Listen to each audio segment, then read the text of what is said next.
Chers frères et sœurs, amis dans le Seigneur, nous voici au jour 56 de notre série de prières. Aujourd'hui, notre méditation a pour titre « S'engager dans la mission de Dieu ». Nous trouvons notre texte de méditation dans le livre des 1 Corinthiens 9 et les versets 19 et 22.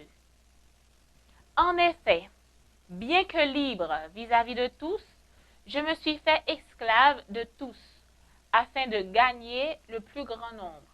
Je me suis fait tout à tous, afin d'en sauver de toute manière quelques-uns. Tout vrai disciple devient un missionnaire, dès son entrée dans le royaume de Dieu. L'œuvre missionnaire, l'évangélisation, ce ne sont pas des domaines de service réservés uniquement aux pasteurs ou à l'évangéliste de formation. Chaque croyant dans le cœur duquel Jésus habite par l'Esprit est appelé à briller dans ce monde par des paroles de vérité et des actions d'amour. Pourquoi ne pas demander au Christ maintenant de vous montrer qui et où est votre champ de mission aujourd'hui? Plaidez pour une véritable compassion pour les âmes perdues et le courage de partager votre foi avec amour aux personnes de votre sphère d'influence. La famille Makoba nous dit que les 100 jours de prière ont été une bonne expérience pour nous. En tant que famille, bien que la situation autour de nous semble être effrayante, mais en tant que famille, nous profitons de cette période pour renouveler notre vie à Jésus en suivant sérieusement le programme des 100 jours de prière. L'équipe de jeunes, un an en mission à Guwahati en Inde, a pu atteindre des centaines d'hindous avec le message de santé juste avant le confinement du COVID-19.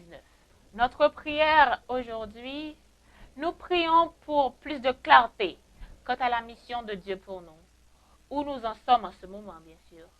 Prions pour que Dieu nous aide à être fidèles en partageant le Christ avec les gens autour de nous à travers nos paroles, nos actions et notre conduite.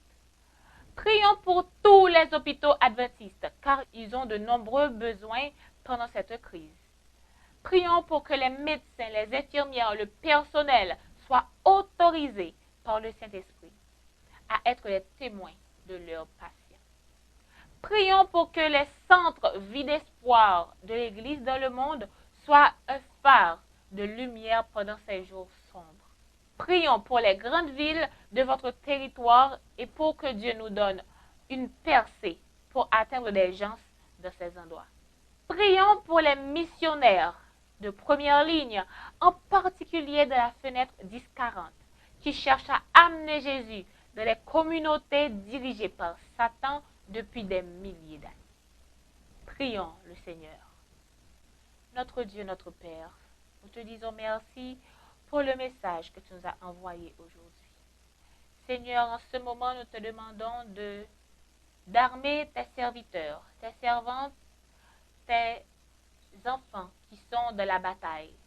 Nous te prions pour les médecins, pour nos différents projets, Seigneur, que tu nous armes de courage et de force pour que nous puissions continuer à faire face à cette pandémie.